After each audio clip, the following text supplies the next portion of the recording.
Kazan में 16वां BRICS सम्मेलन। आज मुख्य बैठक में शामिल होंगे प्रधानमंत्री नरेंद्र मोदी। आज चीन के राष्ट्रपति के शी जिनपिंग के साथ होगी पीएम मोदी की मुलाकात। विदेश मंत्रालय ने इसकी पुष्टि की है। पीएम मोदी की पुतिन के साथ द्विपक्षीय वार्ता। आपसी संबंधों के साथ क्षेत्रीय और वैश्विक मुद्दों पर भी होगी चर्चा। पीएम मोदी ने पुतिन से कहा, क्षेत्र में स्थिरता और शांति बहाली को भारत का पूर्ण समर्थन। भारत रूस के संबंधों पर बोले रूस के राष्ट्रपति व्लादिमीर पुतिन। भारत रूस के संबंध इतने मजबूत कि इन्हें किसी अनुवाद की जरूरत नहीं। अगले साल भारत रूस का वार्षिक शिखर सम्मेलन। पीएम मोदी ने पुतिन को दिया भारत आने का न्योता। ईरान के राष्ट्रपति के साथ पीएम मोदी की बातचीत। इंटरनेशनल नॉर्थ साउथ कॉरिडोर पर भी हुई चर्चा। पीएम मोदी और ईरान के राष्ट्रपति के बीच पश्चिम एशिया के हालात पर हुई चर्चा। पीएम ने बिगड़ते हालात पर चिंता जाहिर की। एलएसी पर गतिरोध खत्म होने पर नौसेना के वाइस चीफ ने जताई खुशी। कहा, ऐसे मामलों में समझौते पर पहुंचना आसान नहीं होता। प्रियंका गांधी आज वायनाड लोकसभा उपचुनाव के लिए दाखिल करेंगे नामांकन। सोनिया, राहुल, मल्लिकार्जुन खड़गे रहेंगे मौजूद। नामांकन से पहले प्रियंका गांधी का रोड शो होगा। जनसभा को भी संबोधित करेंगी प्रियंका गांधी वाड्रा। वायनाड में बुजुर्ग महिला से उनके घर पर मिली प्रियंका गांधी। बुजुर्ग ने जताई थी मिलने की इच्छा। वायनाड लोकसभा उपचुनाव में बीजेपी उम्मीदवार नव्या हरिदास ने कहा, प्रियंका को अपने परिवार की वजह से मिला है मौका। महाविकास अघाड़ी के सीट बंटवारे का आज होगा ऐलान। शिवसेना यूबीटी नेता संजय राउत ने कहा, महाविकास अघाड़ी नेता करेंगे प्रेस कॉन्फ्रेंस। एबीपी न्यूज के पास एमवीए का सीट शेयरिंग फॉर्मूला। सूत्रों के हवाले से खबर है, कांग्रेस को 103 से 108 सीटें, शिवसेना ठाकरे को मिलेगी 90 से 95 सीटें। सूत्रों के मुताबिक महाराष्ट्र में शरद गुट को 80 से 85 सीट, एसपी और अन्य दलों को मिलेगी 3 से 6 सीटें। सूत्रों के हवाले से खबर, मुंबई की 36 सीट में Shiv Sena UBT 18, Congress 14, NCP SP को 2 सीट मिल सकती है। शिवसेना यूबीटी नेता आदित्य ठाकरे ने महाराष्ट्र चुनाव में जीत का किया दावा। कहा, हम लंबी रेस के घोड़े हैं, लड़ेंगे और जीतेंगे। बीजेपी नेता चंद्रशेखर बावनकुले का आरोप, महाविकास अघाड़ी सिर्फ सत्ता के लिए उन्होंने गठबंधन किया। शिंदे की पार्टी शिवसेना की 45 प्रत्याशियों की पहली लिस्ट। राज ठाकरे के बेटे के खिलाफ शिवसेना ने उतारा उम्मीदवार। शिवसेना शिंदे गुट ने वर्ली से संदीप देशपांडे को बनाया अपना उम्मीदवार। वर्ली से ही आदित्य ठाकरे लड़ सकते हैं चुनाव। बीजेपी सांसद नारायण राणे के बेटे नीलेश राणे आज शिवसेना में होंगे शामिल। कुडाल मालवड़ से लड़ सकते हैं चुनाव। झारखंड चुनाव के लिए झारखंड मुक्ति मोर्चा की 35 उम्मीदवारों की पहली लिस्ट जारी। बरहेट से लड़ेंगे हेमंत सोरेन, गांडे सीट से कल्पना सोरेन प्रत्याशी। दुमका से बसंत सोरेन, महेशपुर से स्टीफन मरांडी झारखंड मुक्ति मोर्चा उम्मीदवार। महागठबंधन में 40 सीट पर झारखंड मुक्ति मोर्चा लड़ रही चुनाव। झारखंड में 30 सीट पर लड़ेगी कांग्रेस पार्टी। आलमगीर के बेटे को बना सकती है उम्मीदवार। झारखंड के लिए आरजेडी ने जारी की 6 उम्मीदवारों की सूची। देवघर से सुरेश पासवान को दिया गया टिकट। जेल में बंद सुभाष यादव को आरजेडी ने कोडरमा से दिया टिकट। ईडी ने इसी साल मार्च में उनको किया था गिरफ्तार। पंजाब और बंगाल की विधानसभा सीट पर उपचुनाव। पंजाब कांग्रेस अध्यक्ष राजा वडिंग की सीट गिद्दरबाहा से उनकी पत्नी को टिकट दिया गया। यूपी में विधानसभा उपचुनाव को लेकर एनडीए में घमासान। जेपी नड्डा संजय निषाद की बैठक में नहीं निकला कोई हल। यूपी उपचुनाव के मसले को हल करने के लिए सुनील बंसल को जिम्मेदारी। आज सुनील बंसल से मिलेंगे संजय निषाद।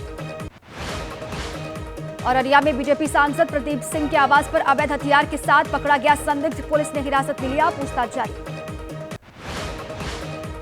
किशनगंज में केंद्रीय मंत्री गिरिराज सिंह ने बीच सड़क पर किया हनुमान चालीसा का पाठ। हिंदू स्वाभिमान यात्रा में समर्थकों की भीड़ हटाने का विरोध किया। गांदरबल आतंकी हमले को लेकर गिरिराज का राहुल पर निशाना। कहा, कश्मीर हमले पर उनकी जबान नहीं खुलेगी। तेलंगाना के सीएम रेवंत रेड्डी पर पूर्व सीएम केसीआर के लिए अभद्र भाषा के इस्तेमाल का आरोप है। बीआरएस नेताओं ने थाने में दी शिकायत। ओलंपिक पदक विजेता साक्षी मलिक ने कहा, ब्रजभूषण के खिलाफ लड़ाई जारी है, ये कहना गलत। कांग्रेस में शामिल होने के लिए प्रोटेस्ट किया गया। आरोपों पर बोली साक्षी मलिक, बीजेपी नेताओं ने दी थी प्रदर्शन की इजाजत, हमारे पास सबूत है। प्रयागराज में महाकुंभ से पहले महाराजा हर्षवर्धन की मूर्ति शिफ्ट करने पर हंगामा हुआ। एसपी नेताओं ने किया प्रोटेस्ट। पंजाब के मंत्री कुलदीप सिंह धालीवाल का बयान, दिल्ली के वायु प्रदूषण में पंजाब की कोई भूमिका नहीं। हरियाणा के कई हिस्सों में जलाई जा रही पराली, कैथल में पराली जलाने का वीडियो सामने आया, प्रशासन बेखबर है। हरियाणा के झज्जर में भी जलाई जा रही है पराली, दूभल धन क्षेत्र में पराली जलाने की घटना सामने आई है। हरियाणा के सोनीपत में पराली जलाने पर गिरफ्तार 6 किसान, जमानत पर छूटे। कृषि विभाग के 2 कर्मचारी सस्पेंड। यूपी के संभल में भी जलाई जा रही पराली, प्रशासन ने 2 किसानों पर जुर्माना लगाया, ग्राम प्रधान से मांगा जवाब।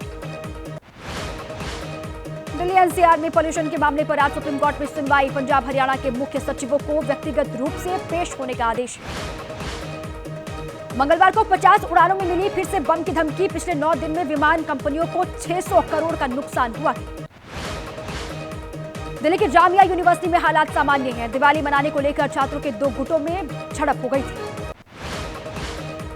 एबीवीपी का आरोप, दिवाली कार्यक्रम के दौरान रंगोली हटाने और दियों को नुकसान पहुंचाया गया। मुजफ्फरनगर में एआईएमएम नेता समेत 19 उपद्रवी गिरफ्तार। विवादित पोस्ट के बाद हुआ था हंगामा। बाबा सिद्दीकी मर्डर केस की जांच में अनमोल बिश्नोई का नाम आया सामने। लॉरेंस बिश्नोई के भाई से शूटर्स का मिला लिंक। अजमेर में एनएसयूआई ने दर्ज करवाई राहुल गांधी को जान से मारने की धमकी पर एफआईआर। सोशल मीडिया के जरिए दी गई थी धमकी। पुणे की विशेष अदालत में आज राहुल गांधी की पेशी। राहुल पर सावरकर के खिलाफ आपत्तिजनक टिप्पणी करने का आरोप है। मथुरा श्री कृष्ण जन्मभूमि और ईदगाह विवाद मामला, इलाहाबाद हाईकोर्ट मस्जिद पक्ष की रिकॉल अर्जी पर आज सुनाएगा फैसला। शराब घोटाले में ईडी की ओर से जारी समन को चुनौती, अरविंद केजरीवाल की याचिका पर दिल्ली हाईकोर्ट में आज सुनवाई होगी।